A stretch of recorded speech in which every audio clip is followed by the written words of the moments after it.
Warning. This episode contains incredibly major spoilers in relation to Al and his powers. I made an alternate version of this story without these spoilers that is linked below and in the pinned comment. You have been warned. Re-Zero. The day I gave up on being a following star. In this world, nations are arranged in a single continuous continent, making up the 4 countries called the Great Nations.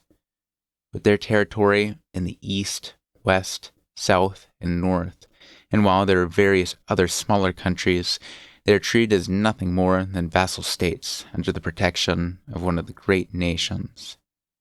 The relative power of the 4 Great Nations is held in a delicate balance, and except for the newly emerged nation of Kararagi, this stalemate has not changed significantly in nearly 1,000 years.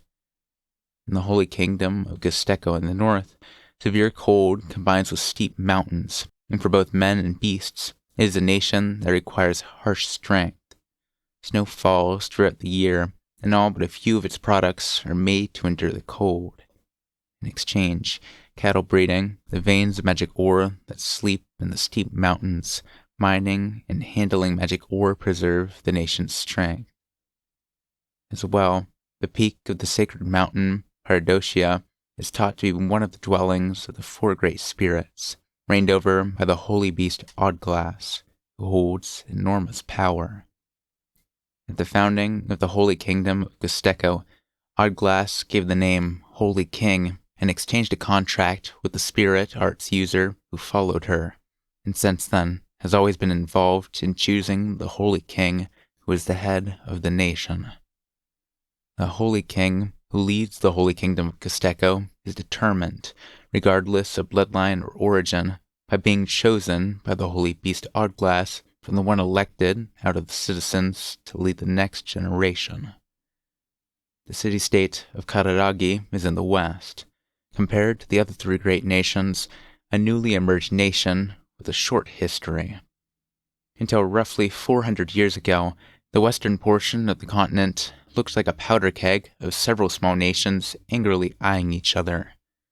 There was little difference in national power between any of the small nations, and each fearing being ganged up on by the others, an unproductive era of being wary of each other continued for a long time. The one who put a stop to that situation was a common merchant who called himself Hoshin. Hoshin, of uncertain identity and origin, rose in the world simply through his words, business talent, and imagination, and in the end, he beat down the small countries that antagonized each other with military force, using the magic called economic might.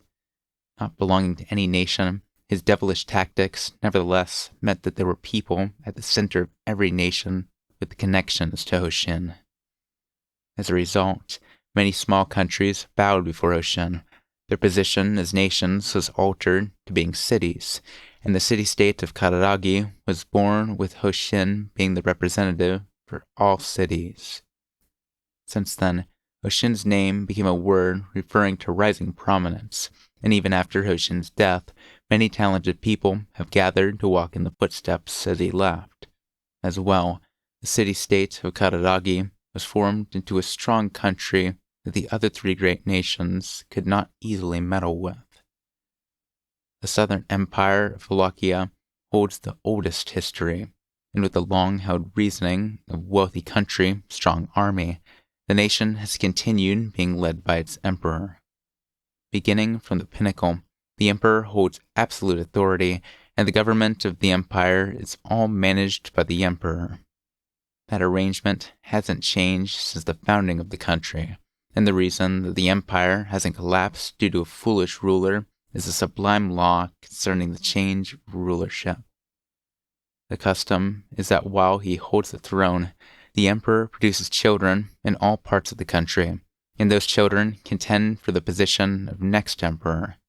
To a candidate for the position of emperor, failure means death, and passing through this gruesome process, which concentrates the world's hatred and ugliness, a single person is chosen as the next emperor. An attitude of respect toward this national character is filtered down to the citizens as well, and the imperial doctrine of accepting the supremacy of the powerful and a powerful emperor is widely thought of as the natural state of affairs. There is some interaction with other countries, but being blessed with fertile lands and a stable climate, the country is basically able to sustain itself from within, and contact with the outside is not looked on favorably. Instead, they continually embrace the ambition to expand their territory, and the ancient conflict with Lagunica has continued without ceasing. Hence, in the southwest part of the Dragon Kingdom of Lagunica, the Burial domain was continually exposed to a sense of peril. If you can believe it, I've heard that his lordship has taken a new wife. To the inhabitants of the Burial domain, it was nothing more than a sarcastic topic exchanged during a break from working in the fields. In regards to Baron Leap Burial, who managed their domain, the opinion of the local citizens wasn't that good. Actually, it would be better to say that they held a poor opinion of him. Taxes and local laws that were lacking in consideration for the citizens. Not only was it far from being an approach that would produce friendship, it was difficult to expect people to feel goodwill toward an authority figure who seldom even showed his face. With that much of a gap formed between the minds of the lord and the citizens, it wasn't impossible for that to become the seed of a rebellion. In truth, several had been attempted in the last 10 years. However, for a lord that didn't pay sufficient attention to the good intentions of his citizens, he never failed to be wary of their bad intentions. As a result, the attempts were crushed along with cruel demonstrations, and relations worsened by the day. Because of that, while the lord's announcement would normally be celebrated to the citizens, it was no concern of theirs. With the baron already advanced in years, taking a second wife at his age didn't arouse their interest. Doubtless, the second wife, or whatever, would simply make off with most of the fruits of their labor, and prove to be a demon who would leave them only enough supplies to survive on. The end of Lord Leap's lifespan and the fall of the heirless house of Burial. These were the only hopes of the local citizens as they lived day to day in their first evaluation of her. Their first evaluation before seeing the red woman known as Priscilla Burial. Huh, what a dreary place, and such lifeless expressions. That was the first thing she said, while looking over the best field in the village and its owner. A voice filled with contempt, and words spoken by one looking down from far above. Many who looked up felt anger that was difficult to endure, who were left speechless the moment they saw her. Standing there was a red woman. Her orange hair looked like a reflection of the rays of the sun and was gathered with a barrette. Her more than voluptuous body was wrapped in a crimson dress that exposed it generously. Her lightly covered lips broke into a scarlet smile, and her eyes blazed red as they gazed back at those looking at her. Even the fan she had chosen to cool herself with was red, so from top to bottom, she was a crimson woman. From that sort of visual attack, it was clear at a glance that she was someone of high standing. But despite that, everyone still forgot to react. In addition to the rest, to an extent sufficient to erase the impression given by her outlandish clothing, the red woman was beautiful. Everyone there, man or woman, couldn't help but tremble at the beauty before their eyes. Why are you staring at me with those pathetic eyes? Is that not disrespectful, you lowly imbeciles? However, that feeling, too, was completely overridden by the woman's ongoing derisive comments. They had been slow to recognize her contempt, and though the people all held anger in their eyes, they hid it inside and lowered their heads. The red woman's words were humiliating insults, but simply looking at her, they could tell that her station in life was completely different from theirs. In other words, there was nothing to be gained by trying to oppose her. Just as they normally did, in the face of unfairness or discontent, they hung their heads. Waiting for the storm to pass was the best plan. Oh, I see. Long years of resignation have entirely stolen away your backbone and turned you all timid, then. That means the old man must be quite a noble, then. I see he is quite good at being oppressive. You seem to be a noble. What brings you to this village today? As she looked over the downcast faces of the locals with an expression of comprehension, she was resolutely addressed by the field's owner. As the owner of the best field and land in the village, even if it wasn't much of a contest, he was the village representative. No one else here was suited to asking the business of a noble. Don't be in such a hurry, commoner. It's expected that you'd be surprised when a beauty like myself visits suddenly, but I do what I want, however I want, and I will not let anyone rush me. You should be grateful for your unexpected good fortune. Just carry on glancing at my fair form from the corner of your eyes, and forget the passage of time. Bringing her face close to the owner's, the red woman spoke seductively to him, close enough that he could feel her breath. At that, the owner backed away, visibly flustered. He could hardly be blamed for that. Between the owner and the red woman, the difference in age was like a parent and child, but the intense charm she was unleashing was enough to make him forget the difference in years and make a man think of a woman. To call it bewitching would be appropriate. Oh, I see. After unsettling the owner, the woman looked over to the nearby fields as though she owned them. While that was going on, the locals had their hands full stealing glances at her from the corner of their eyes, just as she'd said. They had no motivation to resume working the fields and be complained at further, but no one even thought to do so. To do something different than everyone else and draw the attention of the red woman, something they all feared. Yes. First here and here, then I suppose those two over there will do. There is little difference between any of them, so you should see it as your good fortune that they caught my fancy. After briefly looking over the nearby fields, the woman nodded with a satisfied expression. Looking sharply at the owner, she grinned to see him trembling. In spite of that smile being something that made one think of malice, it was too beautiful to look away from. You there, commoner, you own the largest field in the village, do you not? Yes, that's correct. I can tell from looking at your field. It's terrible, but the land is extensive at least. Like an old and rotten tree, you hold ambitions unsuited to the limits of your form, much like a certain lord, I might mention. The inhabitants slowly realized that those words, filled with contempt and mockery, were directed at none other than Leap, and their faces went pale at the disrespect. To the domain's inhabitants, the Lord was the one who looked down on them from above. To them who had become completely accepting of that idea, the thought that the red woman held an even higher position than the Lord never entered their minds. In truth, that would have been overthinking it. Well, your field will do.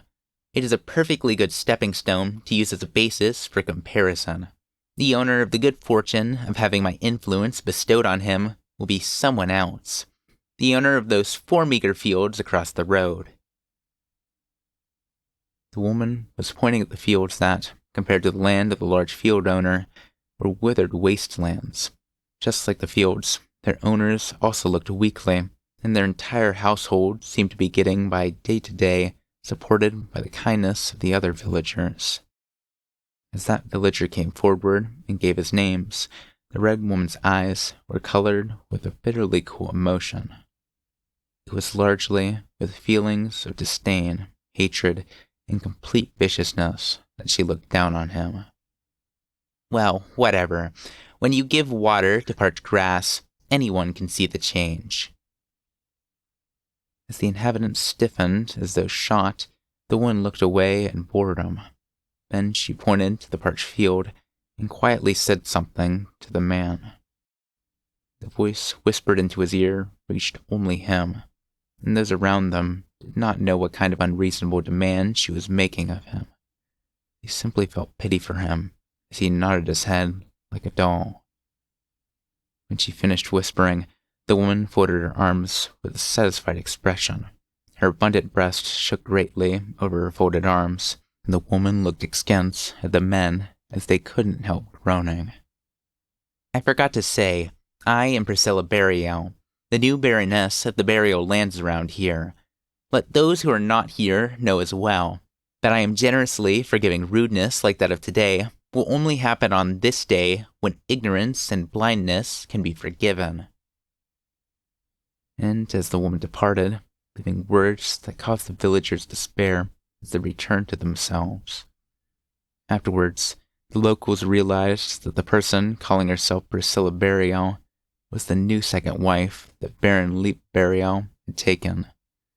They didn't understand why she would have come to see the domain without any escort, but her insolent arrogance brought Leap's tyranny to mind. As well, the fact that she was a young woman led them to despair, as it crushed their hope of Leap's age leading to his removal from his position. It meant that they would suffer under the same cruel rulership as Leap, long into the future. All of them held that sort of unease and fear about Priscilla's visit, and then they forgot that 1 month later. Because in the field of the man Priscilla had selected, an impossibly abundant harvest appeared. Not sure what to say, honestly. That was unexpected. To see them get so attached to you, Princess. The voice was carefree, but a little muffled and thus hard to hear. The voice being overlapped with the rasping sound of metals brushing against each other and it being muffled were from the same cause. The head of the voice's owner was completely covered by a pitch-black steel helmet, and he had a habit of playing with its joints as he spoke. He was a person with a terribly unusual outfit. You might even call it outlandish. His head was covered with a black steel helmet, just as was mentioned earlier, but he was protected by its strong defense only from his neck upward. His well-toned body was covered in rough clothing like that of a bandit, and his feet were, oddly enough, wearing boots woven from leather. A shabby cloth hung from his shoulders and covered his neck, and a rough, wide-bladed sword peeked out from behind his back, hanging horizontally. In every sense, it was a collection of weird features, but there was one spot that stood out more than all the rest. The helmeted man's left arm was missing below the shoulder. The man, who had a particular loss to go along with his outlandish outfit, projected an abnormal presence simply standing there, even more so standing next to the red woman, Priscilla Burial. And what do you mean by unexpected? Behold my beauty, which exceeds human understanding. Like baby birds long to be fed, it's entirely natural that the commoners should worship me, Ow. It was just something I'd imagined on my own, but still. Here I always thought you were the type who wouldn't do anything to put more fish in the pond, Princess. Then there would be no reason for me to welcome you. Do you not agree? Now that you say it, that's true. I guess I was mixed up. Accepting Priscilla's words without complaint, the helmeted man, Ow, scratched the top of his helmet with his thick right arm. He looked around at his surroundings as though curious, but his expression and mood could not be seen. For her part, Priscilla had no reaction to her attendant's attitude. As she continued pressing forward at a steady pace, the people around her spoke up as they noticed her. Ah, it's Priscilla-sama! It's the dear concubine princess! Long live the Sun Princess! As one of them noticed her, many others reacted to their raised voices and came rushing out of their houses. The villagers, all with cheerful faces, unanimously honored and praised Priscilla. Very good. You should exert yourselves unfailingly, commoners. As long as you continue to bow before my glory and follow me, I will not be so cruel as to deprive you of my compassion. Be sure not to neglect that in the future. Priscilla's words weren't said to anyone in particular, so much as to everyone there who was cheering for her. It certainly wasn't a loud voice, but her voice had the power to penetrate and reach everywhere. At the arrogance of those powerful words, Al couldn't help but cringe, but... Understood. It's for Priscilla-sama! Long live the Sun Princess! Not only did the villagers not take it poorly, they readily accepted her prideful speech. Al could only shake his head at the discrepancy between his impression of his lady's character and the attitude of the locals. It was only a few days ago that the helmeted man, Al, had been recognized as Priscilla's knight. Suddenly finding herself needing to choose a knight, Priscilla held a gladiatorial contest to meet that need while prioritizing her own preferences. The approach of searching for a knight for a baroness without regard for one's origins led to a great number signing up, and it became a truly successful contest. There, Al was judged worthy in Priscilla's eyes, and was the man who gained the position of knight. The relationship was still too new, and the bonds too thin, to call them lord and attendant. During the time he'd been allowed to stay at her side, Al had been observing her carefully, but she was still a mystery to him. As she appeared thoughtful, she'd immediately put her impulses into action. One might think that she was approachable for the locals, but then one would suddenly see an expression on her face cruel enough to freeze your blood.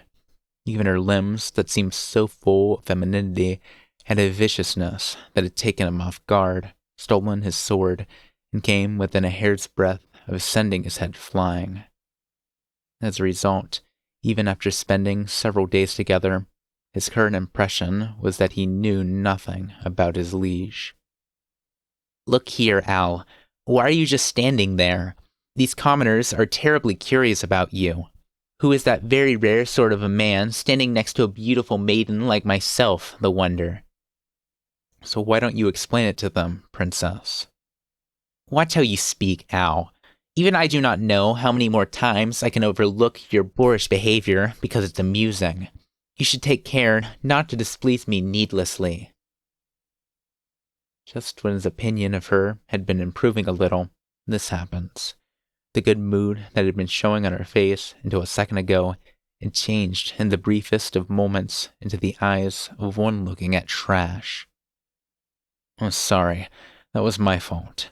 Now that you mention it, what kind of attendant passes off the trouble of introductions onto their master? Sorry. Forgive me, Chunmage. Very well. I will forgive you. However, I'll have you tell me later what you mean by Chunmage. The unexpected phrase seemed to have succeeded, allowing Al to narrowly escape the signs of Priscilla's displeasure. Holding a hand to his chest in relief after having confirmed that, Al explained his position to the locals, regaling them with the story of how he came to serve Priscilla, full of humor and the occasional exaggeration. Priscilla-sama is a wonderful person. To me, she's the goddess that saved me.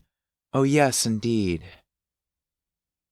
That was the response to Al's question from the boy who nervously brewed tea, clearly not familiar with doing so. His peculiar wording might have been an attempt to curry favor.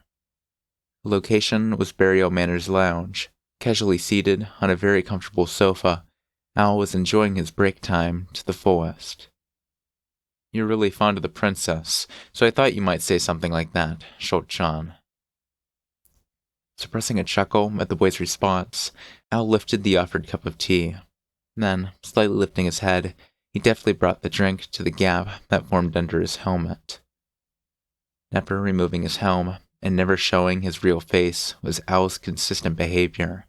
Being one-armed on top of not removing his helmet meant that his eating habits were rather impolite. Since it was impossible to lift his helmet with one hand while eating, he necessarily ate in much the same way as he drank the tea. Does my impoliteness bother you? Noticing the boy standing still and looking at him, Al asked that in a low voice while putting down his cup. Schultz held his breath slightly at the question. He was a thin boy. His skin was white, and his peach-colored hair was distinctive. His crimson eyes were not very assertive, and he gave such a delicate impression that some who looked at him mistook him for a girl. He was perhaps 12 or 13 years old, but his body didn't look developed enough for that. He appeared only around 10 years of age. The boy, who could easily be called a child, was wearing a servant's outfit in black and imitating a butler. Some people would likely find his appearance more pitiful than amusing. In truth, Al found it somewhat painful to look at Schultz trying to stretch beyond his limits. I haven't got any education. Please overlook my lack of knowledge about proper manners. You get it, right? Holding his legs rudely on top of the chair, Al deliberately demonstrated his rough behavior. At that, Schultz shook his head side to side while watching him. I, too, am uneducated, the same as Al-sama. Oh yes, indeed. So I don't feel that I'm sufficiently refined to complain about Al-sama's behavior. Honesty is a virtue, and being straightforward is the privilege of children. I think you're starting to get the look down, but what you've got inside isn't there yet. How long has it been since you came here, Schultz-senpai? Since I was rescued by Priscilla-sama, it's been just 3 months. Oh yes, indeed. Schultz didn't even respond to the irony of being called senpai. Perhaps it was cruel to expect an orphan who grew up in a farming village to understand. This boy butler Schultz was an orphan that Priscilla brought back from a farm village in the domain. When Priscilla brought the thin, starved boy back with her, saying things like, "If you polish him, he'll shine," it seems that the mansion's Master Leap was seriously furious, but apparently Priscilla paid him no mind. Just like that, Schultz, protected by the good fortune of having caught Priscilla's eye, was guaranteed food, clothing, and shelter, and the boy was remade into a butler. It's hard to say if catching the prince's eye is good luck or bad luck, though. I'm very grateful to Priscilla-sama for being kind enough to rescue me. Oh yes, indeed. If I'd continued to stay in the village, I'd have been dead and buried by now, after all. And that's a cute picture, yep. Things like that make me feel more and more like I don't know what the princess is thinking, and make me wonder just what kind of person she is. Her attitude seemed like one that would never be charitable, and yet she saved an orphan. On the other hand, she didn't extend her hand to everyone, and he had no idea what reason she had to take him in. Was Priscilla actually the goddess that the locals and Schultz believed her to be? Or was she a cruel witch that occasionally sent chills down Al's spine? Witch. A witch indeed. Speaking aloud the word he thought of himself, he couldn't help but smile at the cliché. The word witch that was known as a taboo in this world. Al himself knew all too well how much of a menace was referred to by that word. Al-sama, you...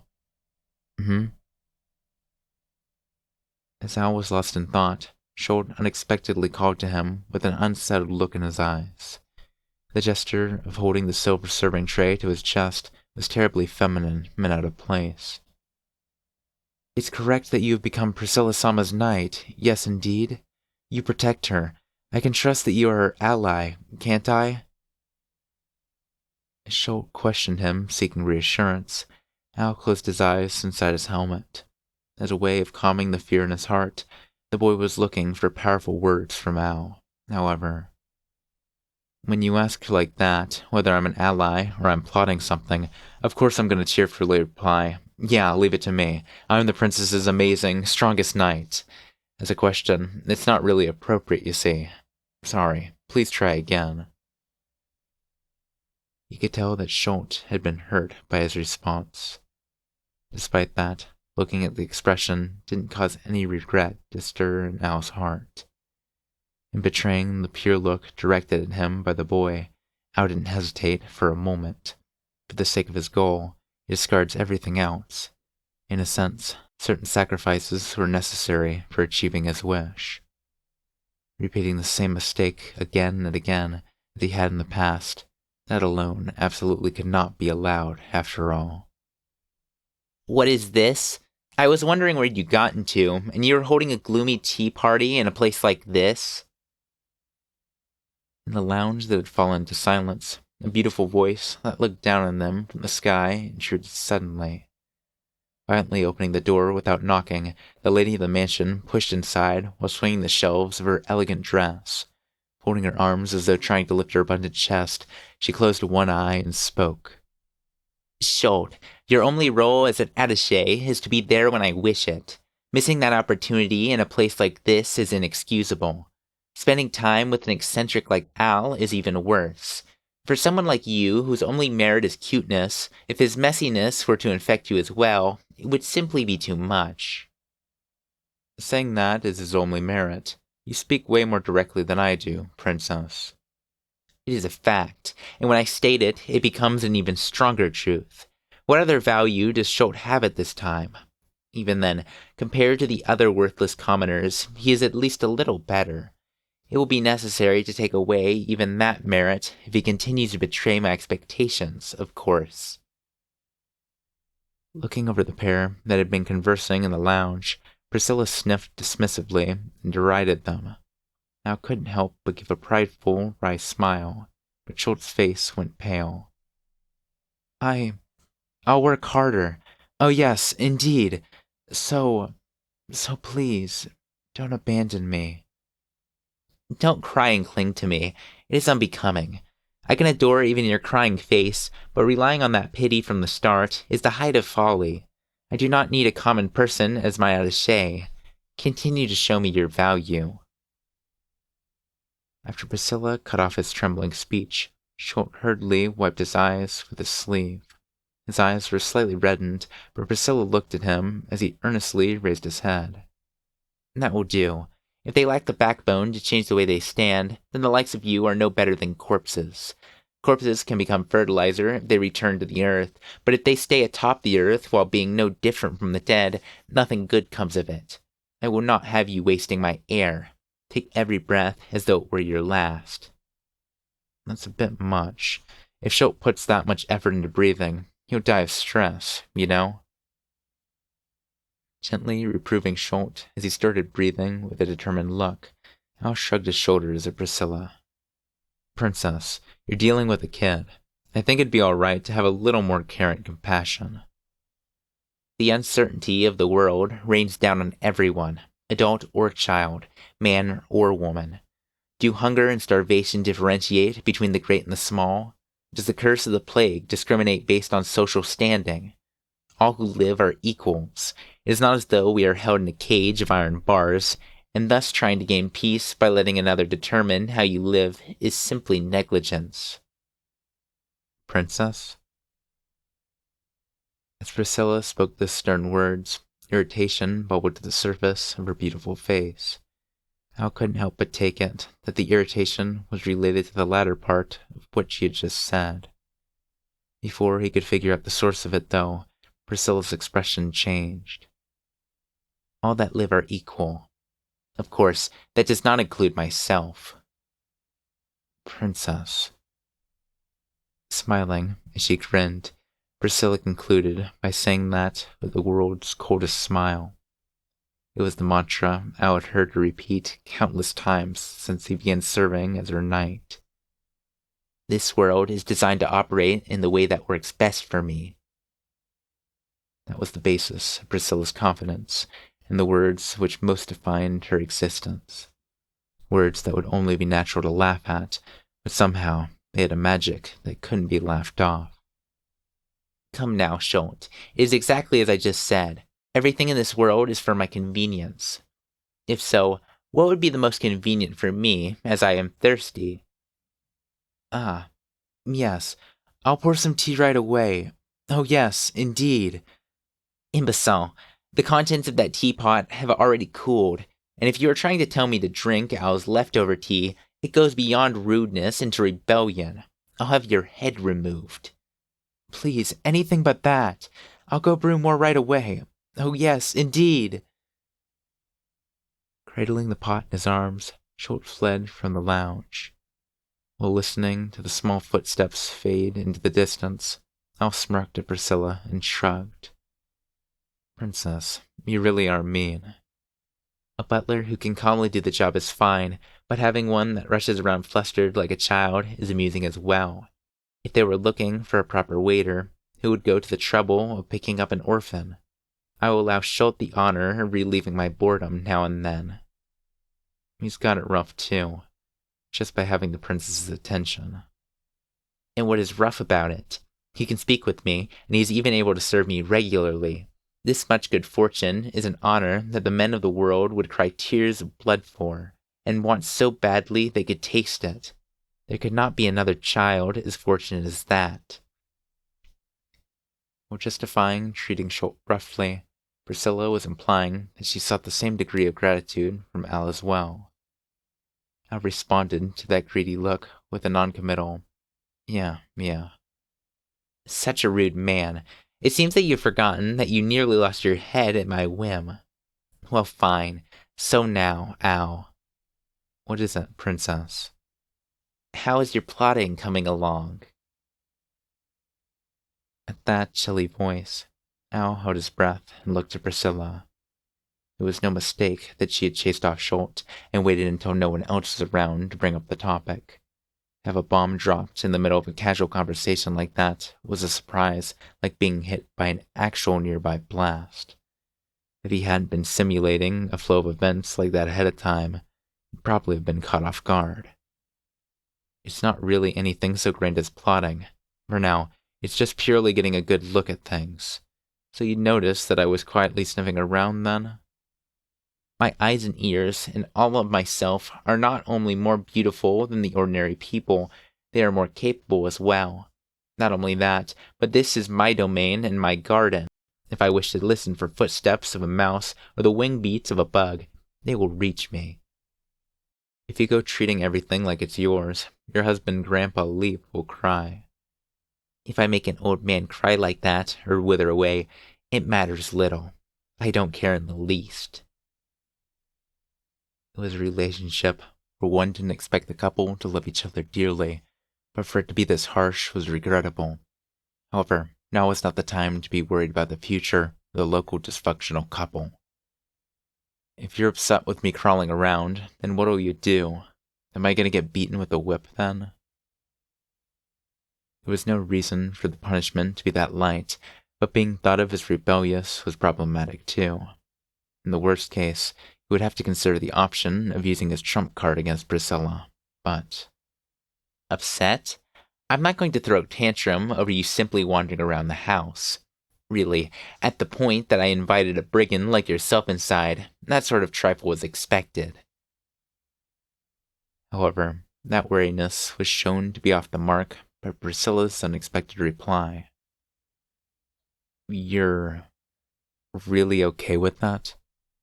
For a man to sniff and desperately follow my lingering scent is the natural way of things.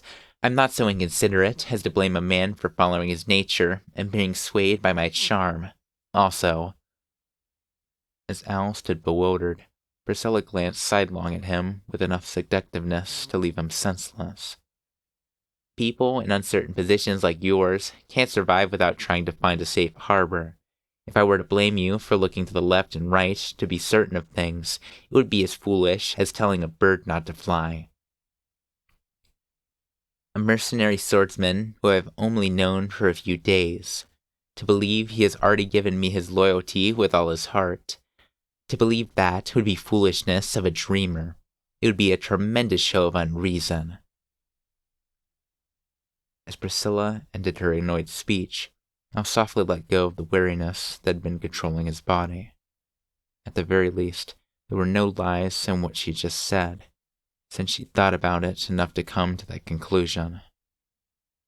Here, I was so sure you'd say, comparing myself with others is disrespectful. All the lot of you need to do is look at me and have your vision stolen away by my glory. None fear is turning the eyes of others away from themselves more than those with no belief in themselves. I have every confidence that I am the greatest in the world. Hence, that sort of anxiety has no hold on me. pulling a folding fan from her cleavage and opening it with a snap. She continued, "Also, there's no doubt that I am the most beautiful gem in the world, but that one is superior is only understood properly when there are other jewels to be compared to. In order to grasp how wonderful I am, it's necessary to compare me to the ordinary masses. Your walking about, too, in the end, is none other than a roundabout compliment that confirms my greatness. What do you think? Is that not a masterpiece?" "Yeah, that's a masterpiece." Despite concealing her mouth with the open fan, Priscilla couldn't completely conceal her smile. As she spoke of her own unbridled arrogance, Al paused a moment and agreed. Priscilla didn't point out that faint hesitation. She understood that it would be meaningless to do so. And Al was shaken to the extent that he didn't grasp Priscilla's understanding. It was a shock, one that made him feel as though he'd been struck in the head. The girl standing before his eyes, barely of age herself, looked like something other than what she had before. What on earth did she resemble? "Priscilla-sama, my apologies for taking so long. Oh yes, indeed, I brewed some more tea." "Too slow!"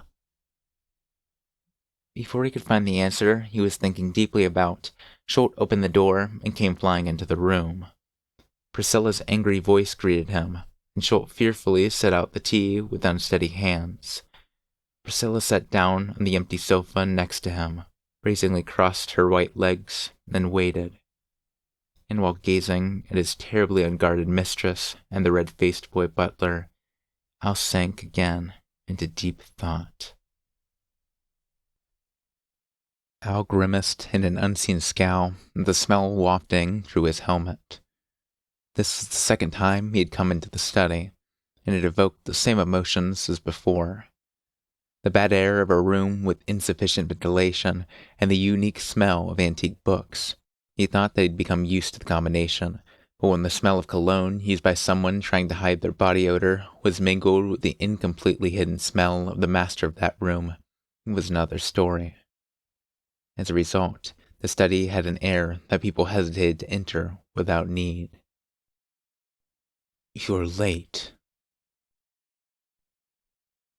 With his enthusiasm already whittled away by the foul smell that greeted him, Al was further disheartened by that joyless voice. He'd been reluctant to move his feet this direction from the start, and now his motivation had fallen below zero. If the one he was meeting was the one that would forgive rudeness, he'd have long ago escaped through the door behind him. However, the person before his eyes was not so lenient as to forgive such an action as humorous.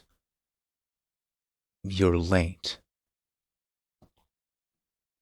The repeated rebuke, entirely unchanged from earlier.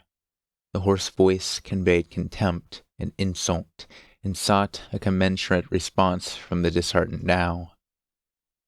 Not content simply with blaming him, it would not be satisfied without crushing his will. Such a heartless man.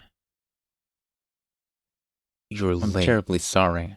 What with the mansion being so vast, when I'm summoned suddenly, I end up checking here and there all over the place. Were you saying something just now? Deliberately speaking over the top of the third rebuke, he was rewarded with a full of undisguised ill humor. Somewhat more relaxed after that action, Al once again looked squarely at the master of the study. He was an old man seated at an ebony desk, with the room's bookshelves to his left and right. He'd been told his age was close to 70, but his energetic body had the youth of someone in their 50s. His expression and his ambition-filled eyes lent themselves to that impression, and his unbowed back and honed build also made him look like quite an individual. In opposition to that appearance, however, his harsh, self-centered, arrogant personality was a fatal flaw. The old man's name was Leap Burial, the lord of the Burial Barony and master of the Burial Manor, who had taken the Red Woman, Priscilla, as a wife. In formal terms, as the companion of the one that Al had offered his sword to, This was someone he should respect. In truth, Al didn't think of him as the least bit worthy of that respect. It seems you are accompanying that woman, wandering about the domain daily. When you say that... That woman means that woman. My wife, Priscilla, of course. Indeed. No, I just wanted to be sure. My mother taught me that when they stop calling each other by name, it's proof that the love of a couple is growing cold. As Leap grew irate, Al gave an appropriate answer, while sticking out his tongue on the inside. I hear you're a gladiator, but do you have any memory of your parents? Hey, it's not like all of the gladiators of Wallachia are thrown into the arena right after they're born. There's actually a lot more thrown in there that just got into debt after growing up, or who were criminals. Well, the end result is that you end up getting cut apart by someone your age who fought their way up from the bottom. It seems like just the sort of scenery the savages in the Empire would like. I can imagine their poor taste. It was a rare occurrence, who now found himself agreeing with the prejudice that Leap spat out. His days as a gladiator were something that, honestly, he didn't like to recall. Fighting with his own life on the line in the battles held seemingly every day, competing for glory or testing his strength, didn't agree with Al's nature. Having barely escaped with his life, he was now able to spend his days like this, in relaxation. Well, enough about you for now. It's about Priscilla. What do you think about how that woman is wandering about the domain every day, doing as she pleases? She's quite an inquisitive one, is what I think. She's a little different from the image. The way I thought someone connected to a lord would spend their time, yes. She does seem to get a great reception from the locals, though. A great reception, is it? They're simply curious about her. It just happened that that woman's whim and sudden idea brought bounty to a field. Just with that, the peasants are treating that woman like the god dragon. I understand it well enough, but there are limits to that sort of nonsense. As he slammed his fist into the desk, Leap was grinding his teeth in anger. It was likely her popularity with the locals that had set off his mood. Al, who was accompanying Priscilla day after day and traveling around the domain, could imagine that much. Setting aside the matter of Priscilla, Leap's reputation in the various villages was poor, to the extent it wouldn't be an exaggeration to call it rock bottom. He couldn't have called me here to listen to him whine, could he? Thought Al in disbelief. Not that I'm trying to stand up for the princess, but the incident with the field might not have been a spur-of-the-moment thing. No matter which village we head to, the princess always produces the same result. Everywhere, no matter the condition of the soil. Well, I agree it's hard to believe she has that kind of discernment. It's foolish to think it's discernment. What that woman brings is something more repulsive. If not for that, why do you think she's rumored to be the bloody bride? Al had shrugged his shoulders, but when he heard the alias that Leap mentioned, he stopped moving. At that reaction, Leap showed the ugly smile of one who had finally gained what he sought. The Bloody Bride was a derogatory name that followed Priscilla, who now went by the Burial family name. Priscilla was a maiden of not yet 20 years of age, but though she was now Leap's wife, it wasn't her first marriage. It was her 8th. Also, of the 7 in the past, every one of those marriages had failed. The cause was the death of her companion. In other words, Priscilla had piled up the experience of being separated from 7 husbands by death. Her companion's death, in war, from illness, or by accident, were not from a single cause, and while Priscilla had been suspected of involvement in all their deaths, nothing had come of the suspicions as she made her way to where she was today. As a result, her existence was famous amongst those who knew of her as the Bloody Bride who brings ill fortune. The reason that men continued to seek for her despite this was that Priscilla was beautiful enough to make them forget the rumors of bad luck. That, too, was ironic. However, Al didn't think that Leap fit into that pattern. One reason was that he was an old man whose lust had long since dried up, but more than anything was that Leap was not crazed and blinded by Priscilla's charm. That was clear from the way he avoided her, and his bearing just now. In other words, the old man had some other goal in marrying Priscilla. And that reason was, if she wasn't a candidate for the upcoming Rose election, who would take in a trickster woman like that? She thinks she can get away with anything just because she's got a nice face. The event where she made you her knight was more of the same, wasn't it? I must say, you're speaking quite bluntly. Don't you worry that I might pass this on to the princess and sour your relations? Not only speaking crudely, Leap revealed his crude motives without hesitation. The Rose election, the great event that was rocking the kingdom of Lagunica, in place of the royal family that had been wiped out by illness.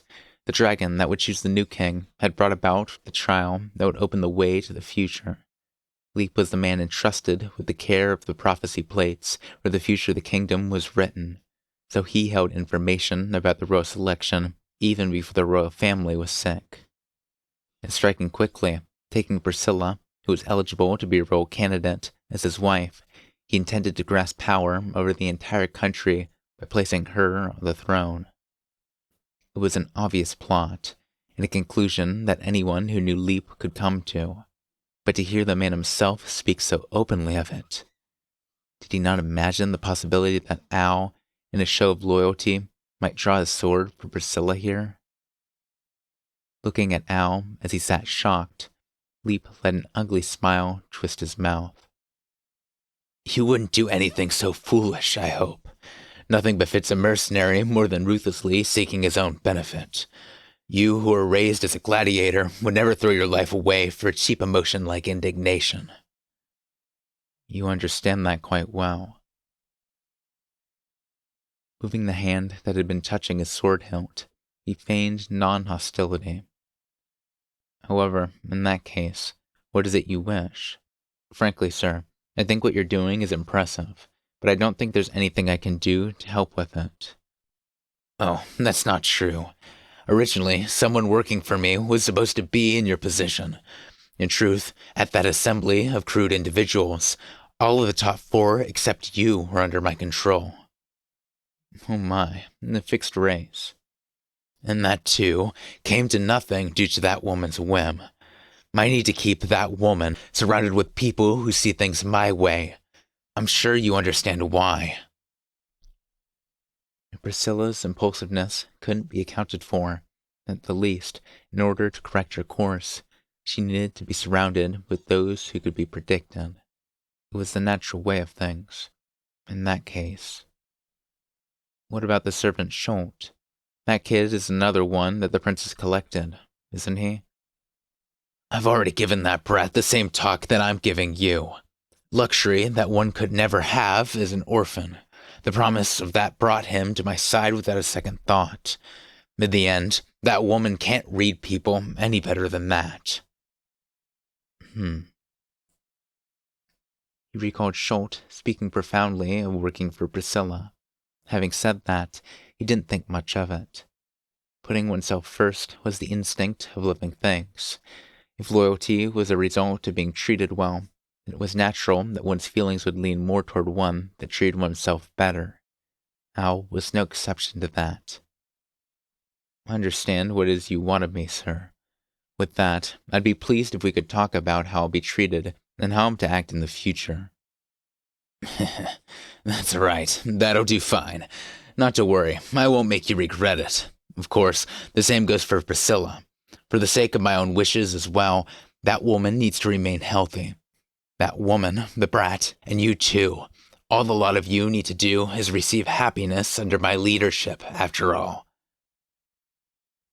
As Al accepted his suggestion, Leap let out a good-humored, throaty laugh.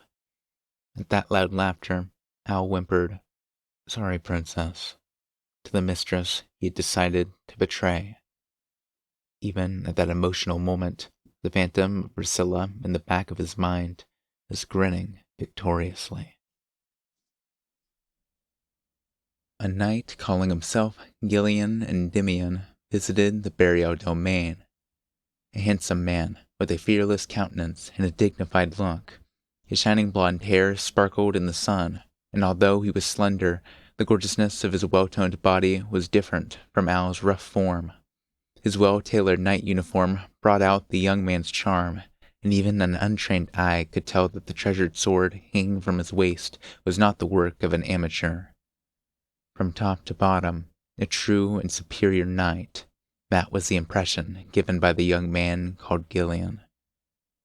He's the third son of the Endymion household, as his two older brothers are assisting his father with administering their domain. He, who has a talent for the sword, left on a journey to gather martial fame as a knight. Today, I've imposed on him to spend the time with us. Saying this, standing beside the handsome young man and introducing him, was Leap Burial himself. And obviously, the old man would not be introducing the guest Al or Schult. Directly in front of Leap, gazing unconcernedly at Gillian, was the Baroness, Priscilla.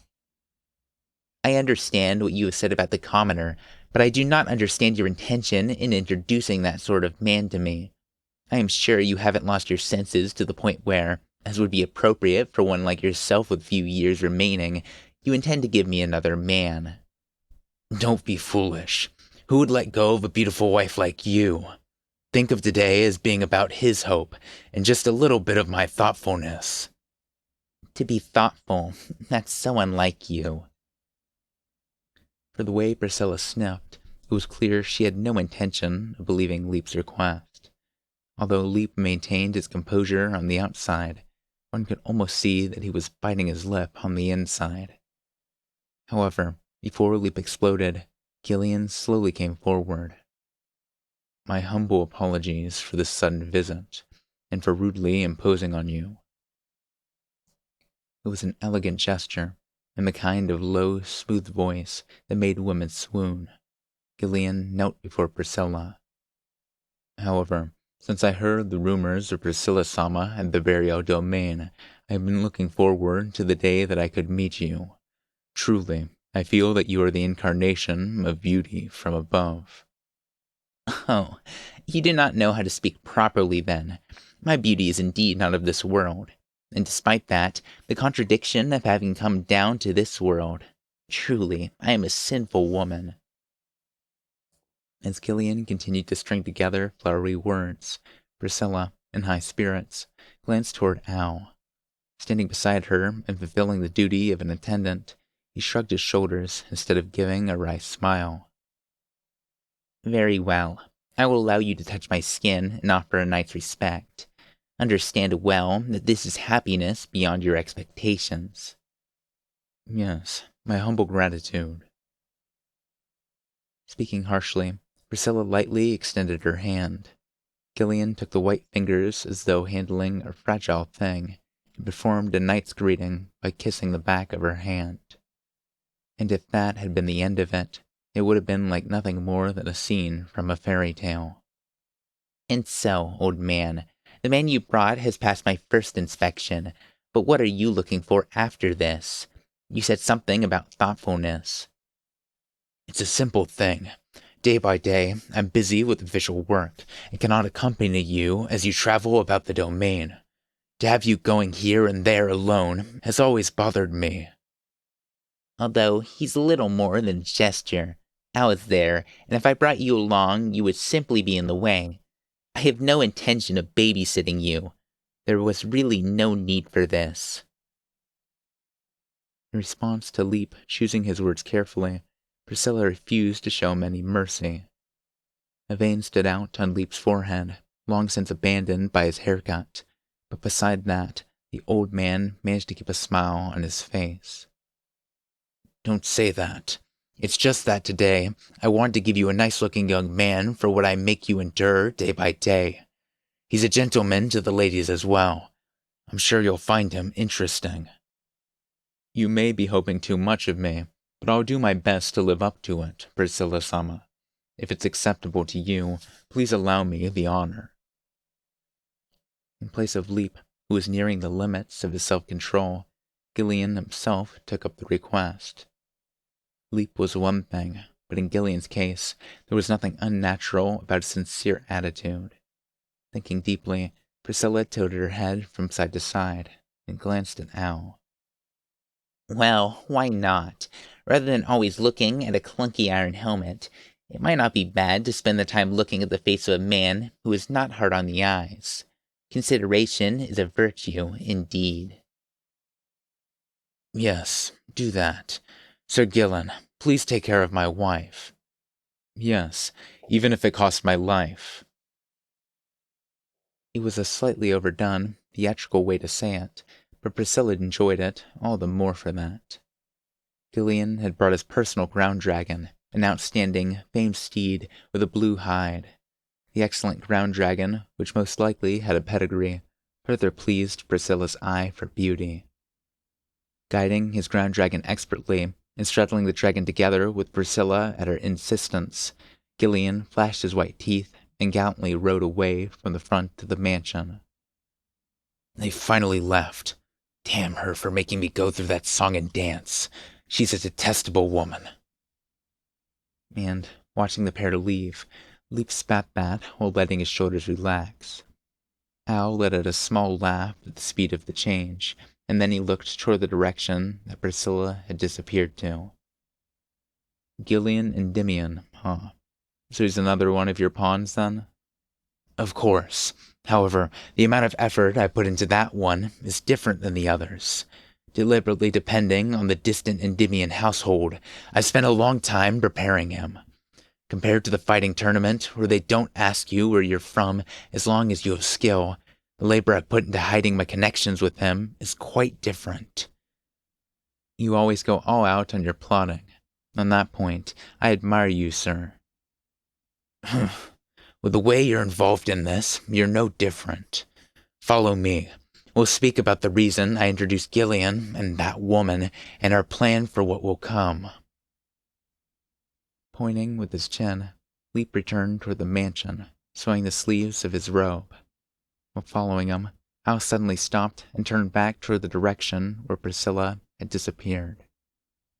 Of course, she was nowhere to be seen. Discussion of intrigue was always done in the study. If one were to guess, perhaps it was something that Leap was fixated on. Breathing through his mouth due to the foul smell he wasn't used to, Al idly thought about that. Even in my office, the walls may have ears. The study alone is safe. It's the room that our burial family has prepared for holding secret discussions and for generations, after all. The change in his expression should have been hidden by his helmet, but Leap shrewdly picked up on Al's thoughts and responded to them. Having come here, the old man's mind had been sharpened. This was in no small part due to the fact that the starting date of the royal selection, the stage where his wishes would play out, was fast approaching. Over at the capital, things are probably getting fairly serious now, I'd guess. By this point, the royal capital is in an uproar. They must have long since known perfectly well that the king and his bloodline couldn't be saved. Ignoring the problem and continuing to put off worrying about the continued existence of the kingdom has resulted in this. An incompetent lot. They understand nothing. Getting worked up as he spoke, veins began to stand out on Leap's forehead. Leap, who was nearly indignant enough to burst a blood vessel, had revealed the prophecy about this matter just a few days ago. Talk of the death of the king had spread throughout the town, and the higher nobles were beginning preparations for the royal selection. In truth, all of their initial movements were more than a step or two behind Leap. Making pawns of those you used to hate. Haven't you come to enjoy that? I used to think I would. Instead, looking back at how I was treated by those incompetents, I've simply become more displeased. The sage council, indeed. Why, it's nothing more than a club for doddering old men chosen for nothing more than the standing of their house at their age. The head incompetent, Miklatov, the insufferable idiot, Bordeaux. I'd like nothing more than to toss them out and let Ma Beast feast on their entrails. My, you're angry. Even if he turned the conversation that way himself, it was rather boring to listen to someone else's inner hatred. While giving a noncommittal reply, Al looked toward Schultz, who was cowering in a corner of the room. The boy didn't appear to know the reason he was there. His face was pale, and he had been keeping his head low. That's enough for now about the dunces in the capital. It's a waste of time. More importantly, at last, it's time for the long-awaited royal selection. I need to talk to you about that. You've already made the announcement that the princess is a candidate, haven't you? Obviously. Firstly, it's necessary to let them know that what was written on the Dragonstone is true. To prove that a candidate can cause an emblem of Lagunica to shine, you see. Originally, I'd hoped to have Priscilla take the role of making it shine and declaring her the first participant in the royal selection, but...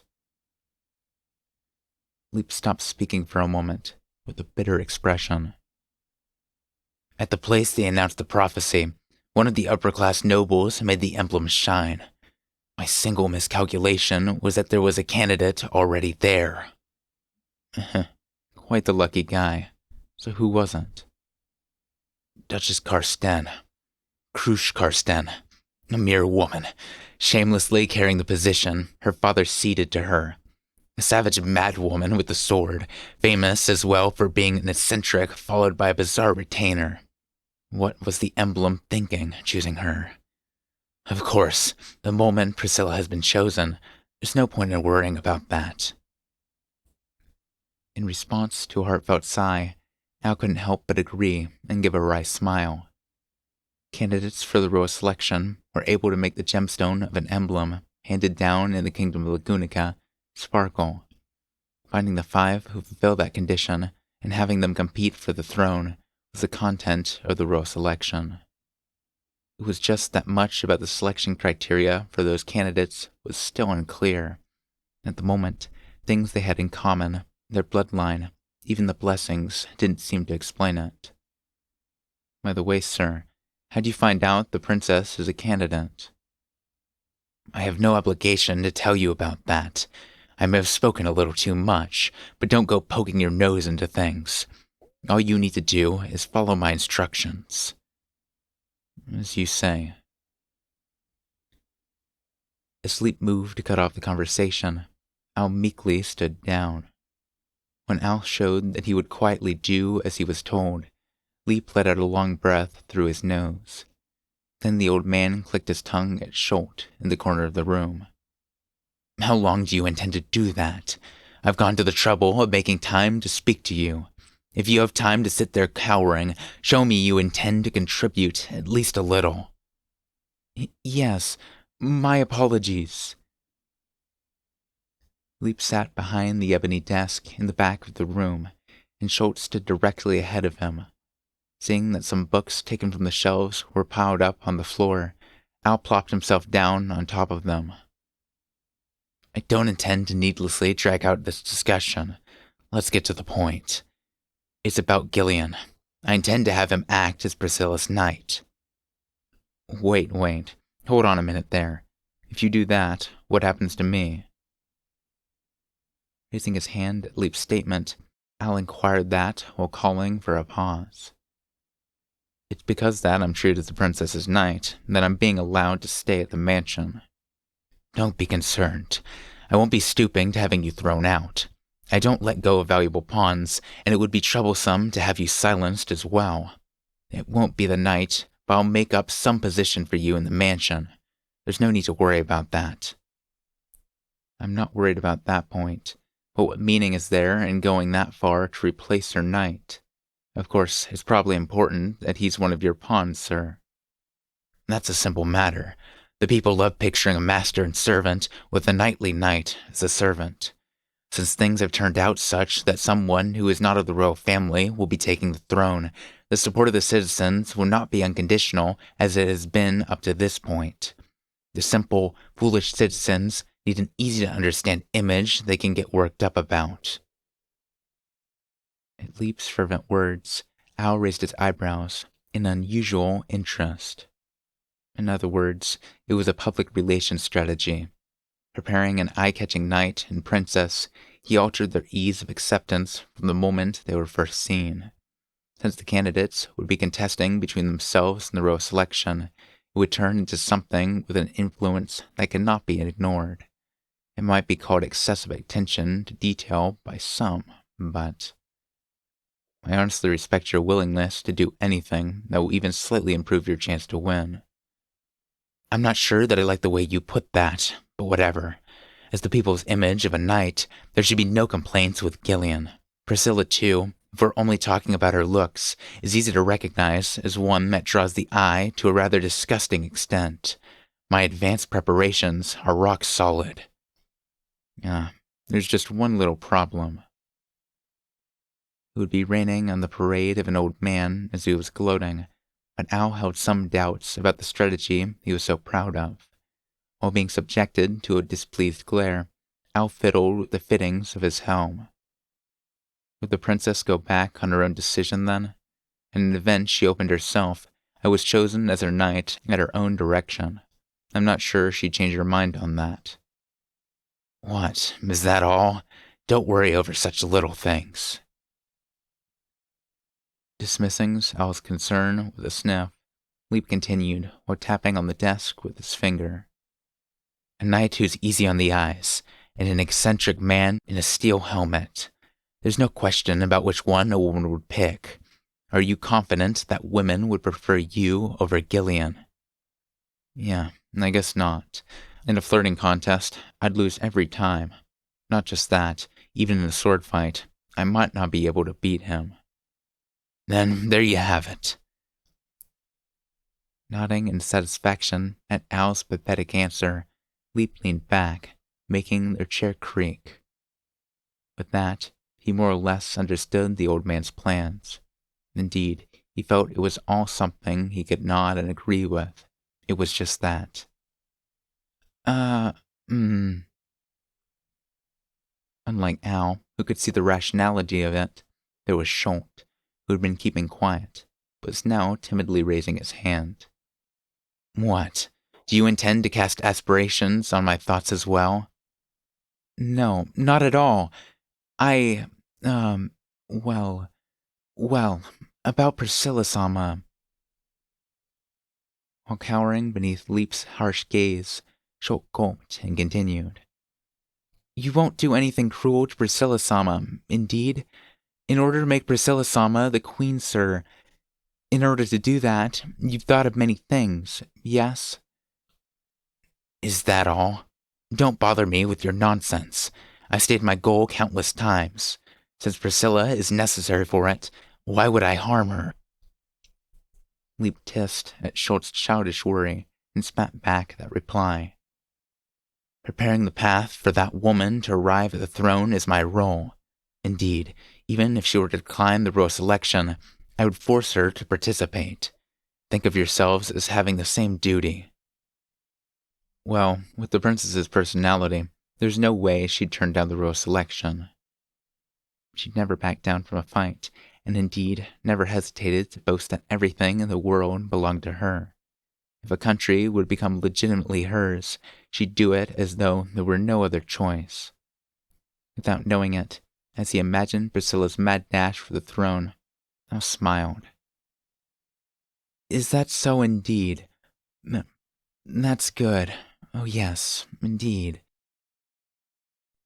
Schultz, too, held a hand to his chest in relief at Leap's reply. Even though he'd switched sides for Leap for the payment, he still hadn't forgotten his gratitude to Priscilla for taking him in. Priscilla would take the throne, and he would be rewarded. To him, it was the best possible outcome. However, the relief the two of them felt. She's a difficult girl to control, but once I use a curse to turn her into a puppet, she'll do as I wish. With a doll on the throne, the country has all but fallen into my hands. Was shattered by Leap's next words as he explained the final step of his plan. Huh? Unable to breathe, Schultz let out a hoarse voice. The old man let a vicious smile twist his face and shrugged at Schultz's reaction.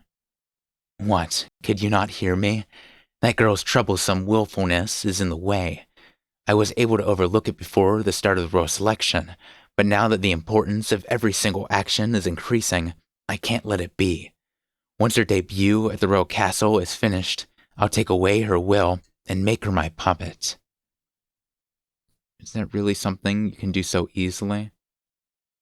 I'm sure it's beyond imagining for the two of you. In this world, there are many demands for unimaginable dark deeds.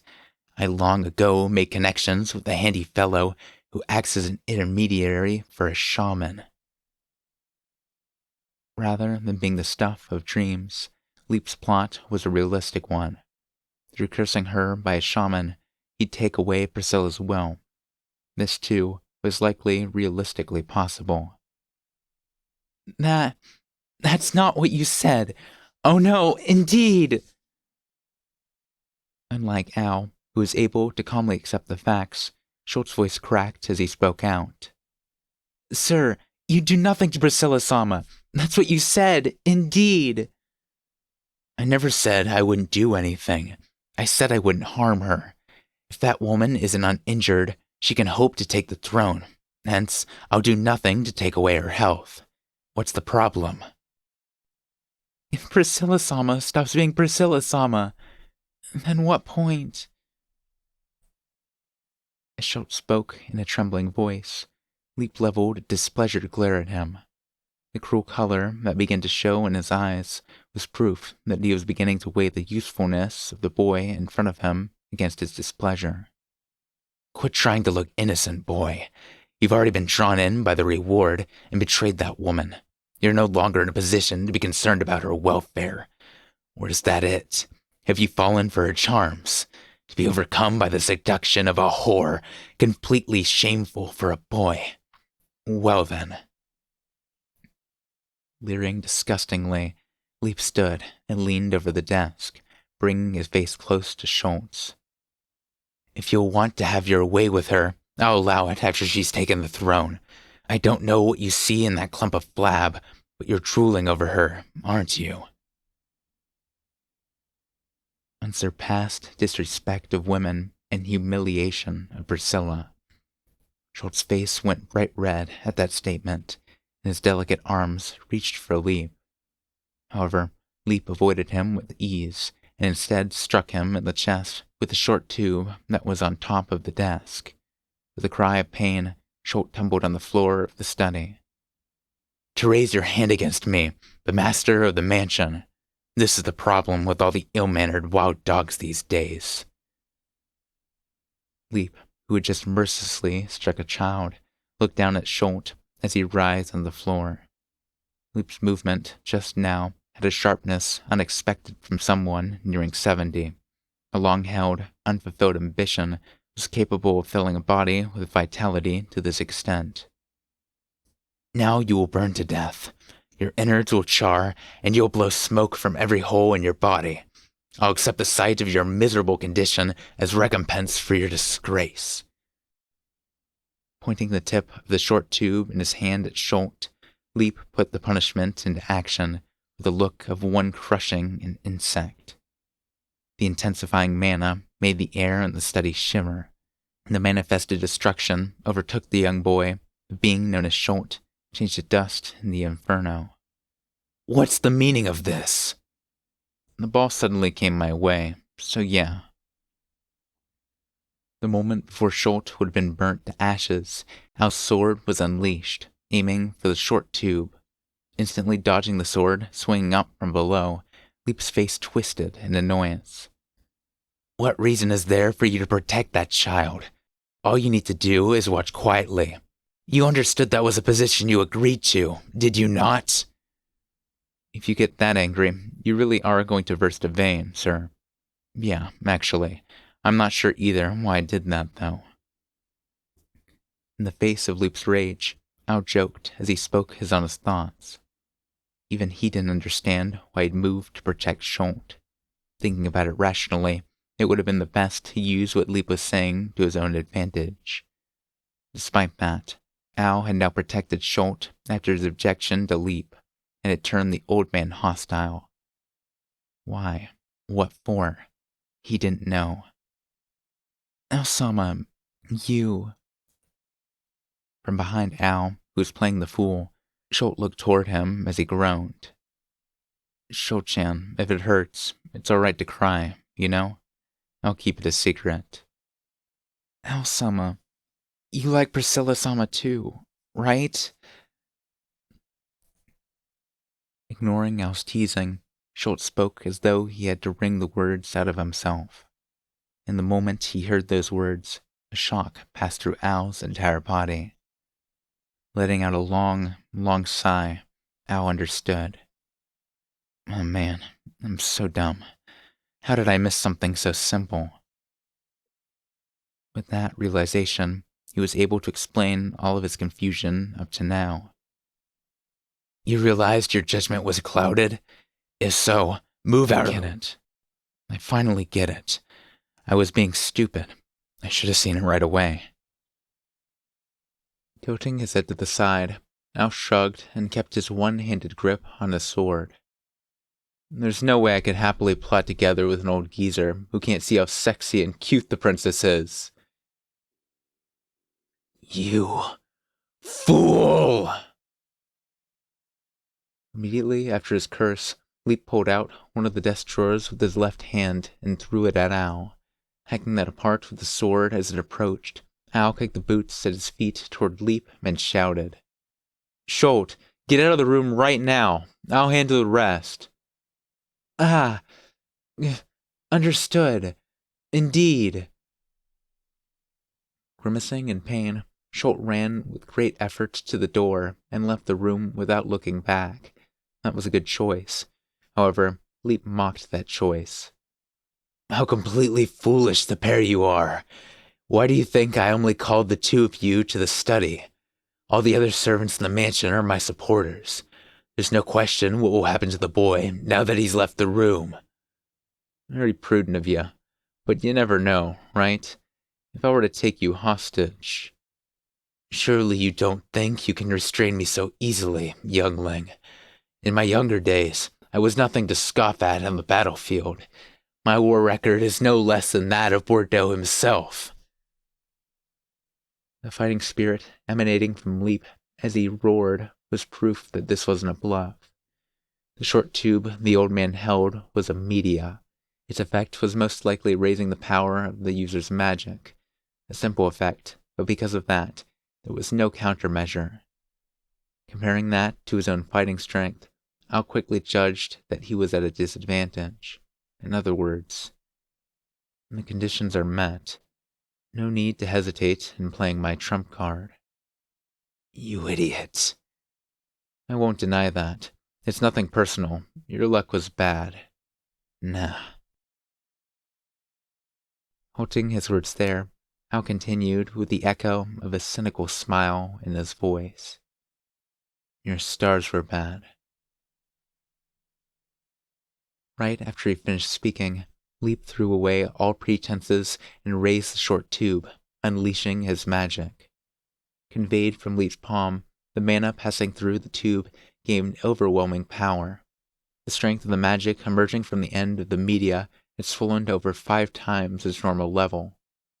That magic landed a direct hit on the torso of the iron helmet that had been speaking nonsense, bending his body backward and exploding in the center of it. The shelves were covered with the awful stench of a human body being burned by the intense heat, and the flesh, blood, and organs that had been blown apart. The bodiless helmet and sword clattered to the floor, and Leap looked over the terrible scene with an air of boredom. What sort of trump card was that? What nonsense. Honestly, all of it, nonsense.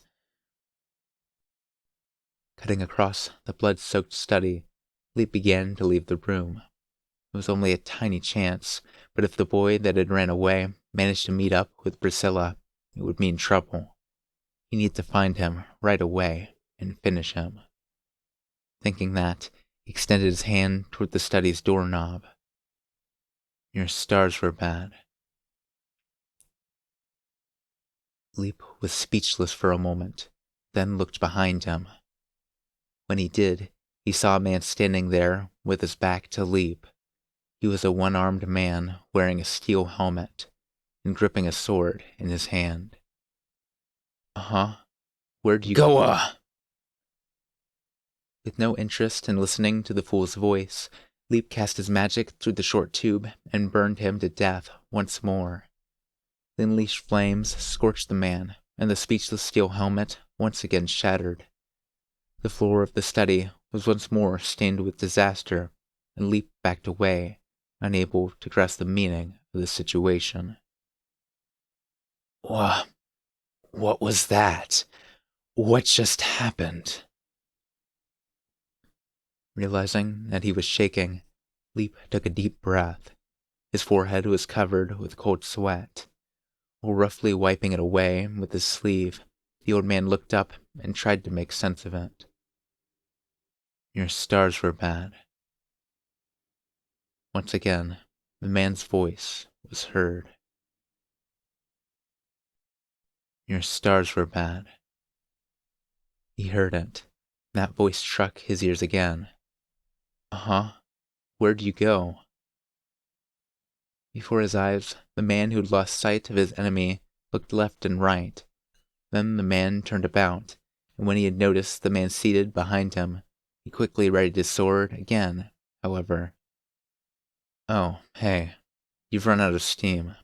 From the way it looks, I'm the attacker now. Ah, I see. You're pretty unlucky, too.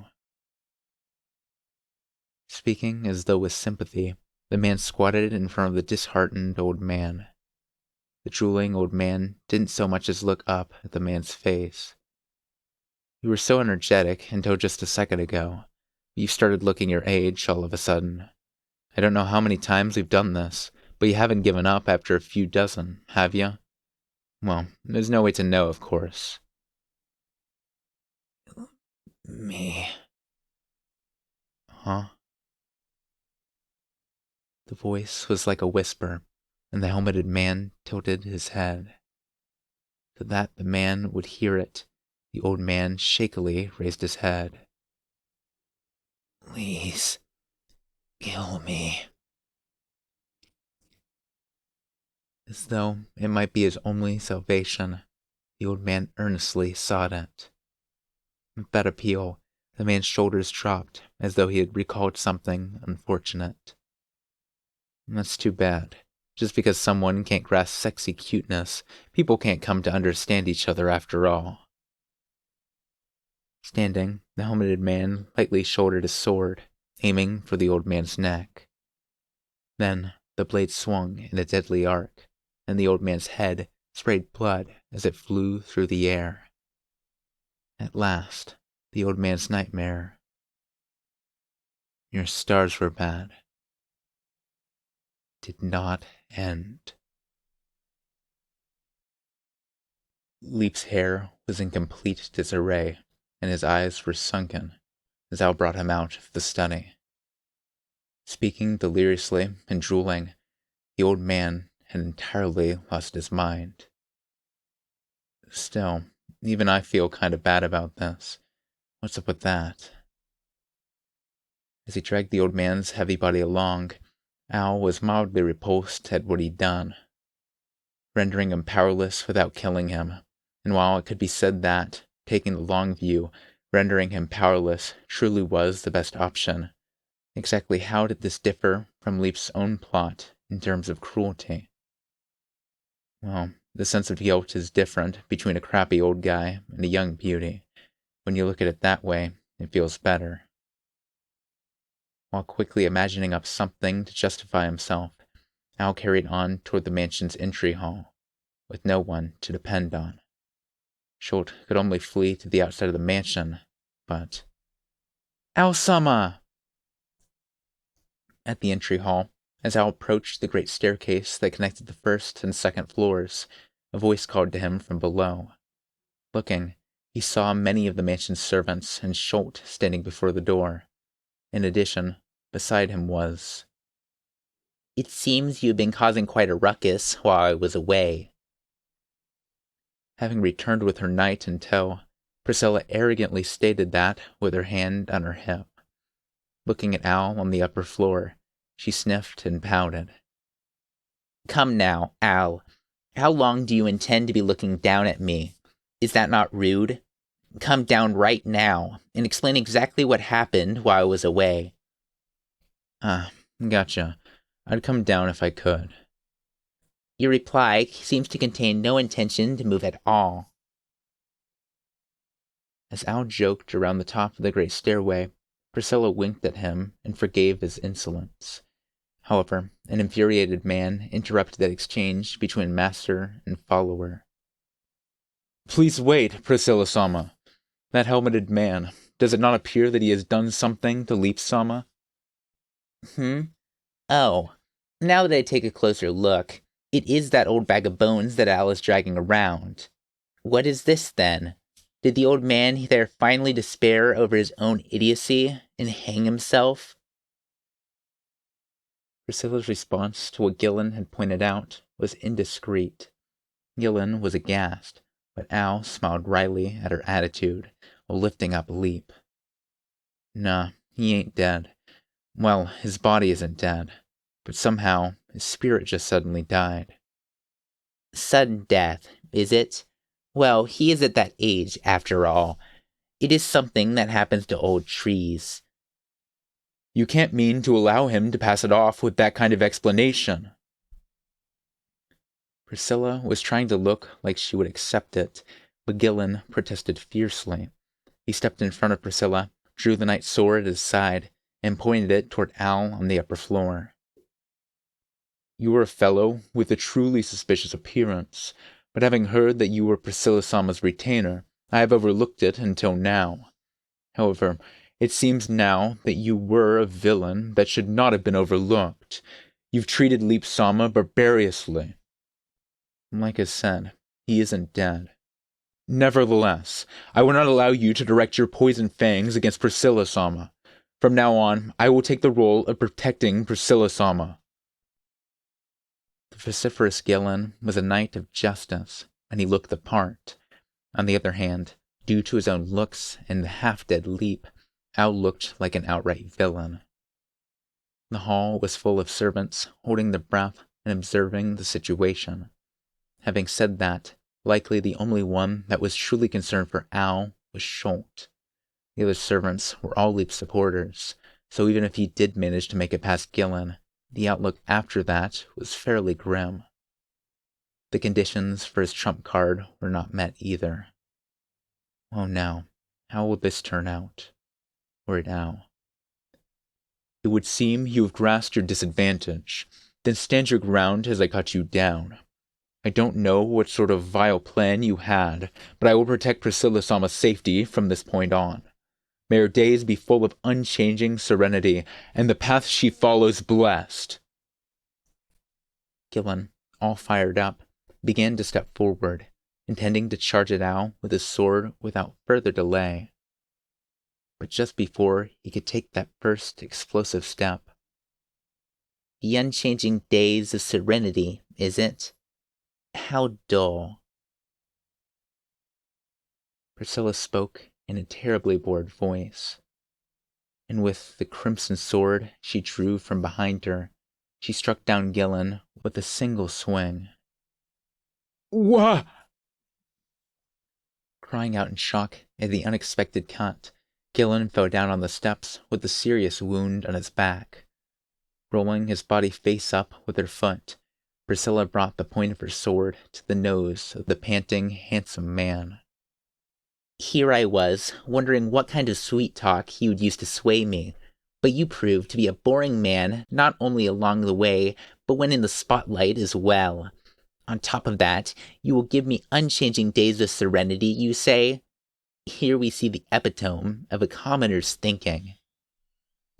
What do... What value does the same thing as yesterday hold? An unchanging thing is simply tiresome. Always show me something new. If you are unable to do that, then at the very least, become a corpse, rot away, become dung, and disappear from my view, fool. To the man who was fond of himself, Priscilla mercilessly sent a shower of cruel words. What the red woman in front of his eyes was saying, surely Gillian understood less than half of. And before that changed, his chance to reach understanding was forever taken away. What? Gillian's body, lying fallen on the stairs, suddenly spouted flames. For the handsome man called Gillian Endymion, the burning heat of the flames spreading from his wound would allow no escape from their fiery embrace. With his throat seared, Gillian was unable to even scream as he burned. Princess, maybe it'd be better to put out the fire before the mansion catches on fire. Idiot. It's a flame born of my sun sword. Obviously, it will only ignite that which I have chosen. Her logic was incomprehensible, but Gillian's flames did not spread to the rug on the steps. Having confirmed that it somehow seemed to be true, I was amazed by Priscilla's unconventionality, despite himself. Incidentally, sometime during that, the crimson sword she had been holding had once again disappeared from view. Well, it'd be pretty dumb to be surprised by the princess's magic tricks after all this. More importantly, what are you going to do about all this, including the burning guy? No matter how many times one smells it, the odor of a burning person is displeasing. You lot, clean it up at once. At Priscilla's instruction, the servants moved without hesitation, rapidly cleaning up Gillian's entirely charred remains. Observing this, Al came to a conclusion. That was... Well, Princess, you saw through the old guy's plans long ago, then? From the beginning, he made no secret of his intention to use me and seize power in the nation. Given that, it was trivial to imagine how he would proceed. Before one feels annoyance at the insect buzzing around one's ear, it's only natural to take away the insect's wings and legs. You're too much. He was out of his league. He couldn't help but laugh at the thought that the old man's long-held ambition being treated as the antics of a clown and dancing in the palm of her hand. It goes without saying that she held the hearts of the people, and even in the mansion there were none who were truly his allies. His sole ally that hadn't been seized by Priscilla had now been burnt to a crisp. When you think of it that way, perhaps he was happier losing his sanity while still holding his ambitions. By the way, if you had your revenge planned out in that much detail, why didn't you say anything to us? We put on a weird little act because of that. You have no talent for that sort of thing. I can tell at a glance. Scholt is the same. You both get visibly flustered every time you look at me. You have no idea how hard it is not to laugh. Priscilla-sama? As Al and Priscilla carried out their friendly chat, with Leap tossed onto the steps, Scholt arrived below them. When Priscilla folded her arms to emphasize her chest, Scholt faltered, uncertain where to direct his gaze. Perhaps he intended to apologize for having once joined a side that intended to betray Priscilla. However, to do that, failing to choose the right words, could only lead to calling down her wrath. If it goes poorly, I'll have to back him up, is what Al was thinking, while feeling a bit concerned, but... I'm glad you're unharmed. Oh yes, indeed. I was worried. Mm-hmm. Looking at Scholt, whose face was messy with tears, Al was amazed by his own foolishness. How much nonsensical common sense had he tried to force on the heart of a child barely 10 years old, and then gauge the situation based on that? Hadn't he just seen a pitiful old man decide what this and that was without trying to actually see it for himself, and suffer a lonely fall without anyone to come to his aid? Scholt, you're just adorable. Very well.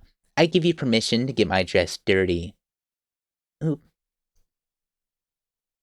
Priscilla pulled the sobbing Scholt into her embrace, then, with a pleased expression, wiped his face clean with her dress.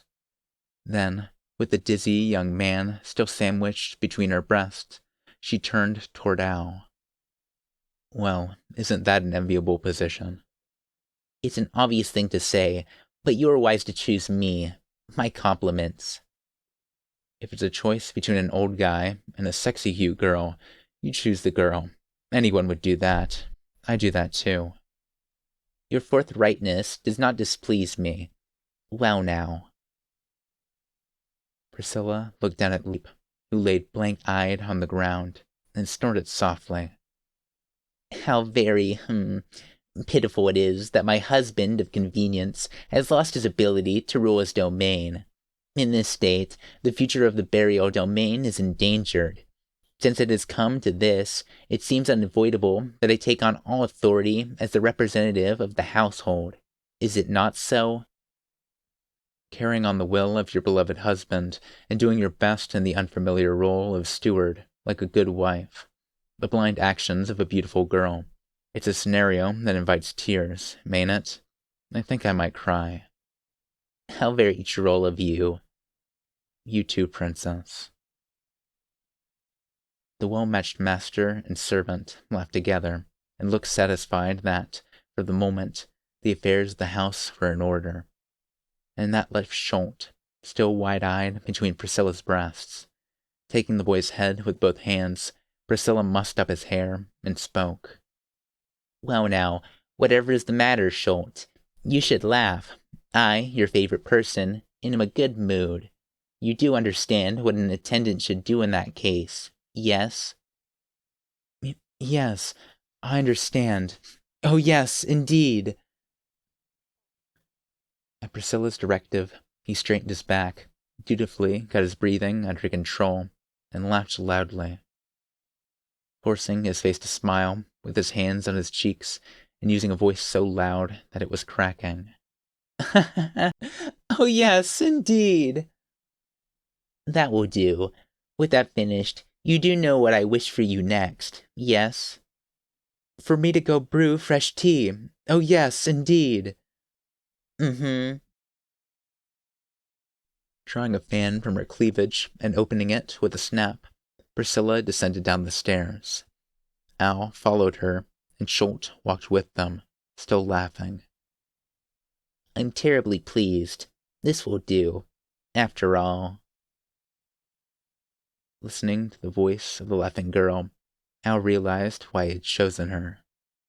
It was nothing really, a simple matter, nothing more than he had, once again, been captured by this girl's charms. This world is designed to operate in the way that works best for me.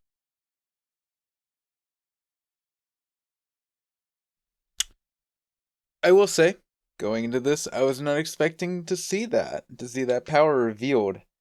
I'm not disappointed I spoiled myself on that. Although I do kind of wish I'd seen it first play, but let's be honest, if I'd waited, it would be multiple years till I see that, either in the anime, whenever that comes out, which I don't even think it's the upcoming season, or the books, which God knows how long that'll take. I can only read so fast, man. Maybe if I put together a team, maybe one day.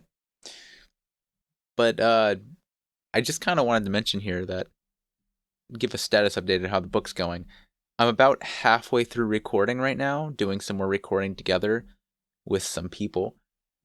Not half done with the book, mind you, half done reading, but I have gotten other stuff done as well.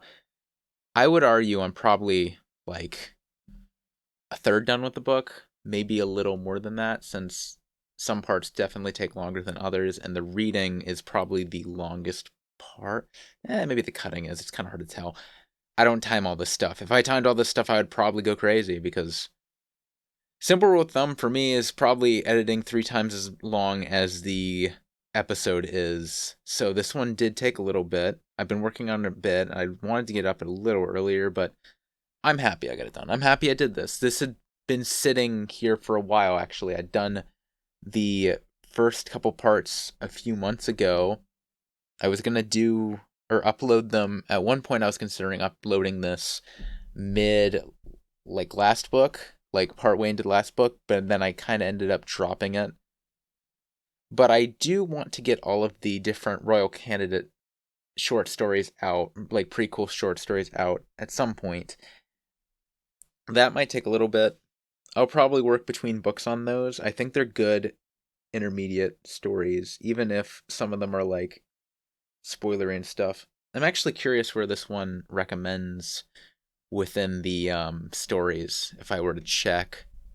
And again, Witch Cult Translations has recently like completely chucked out their where they had all the stuff, and I don't know where to find it now.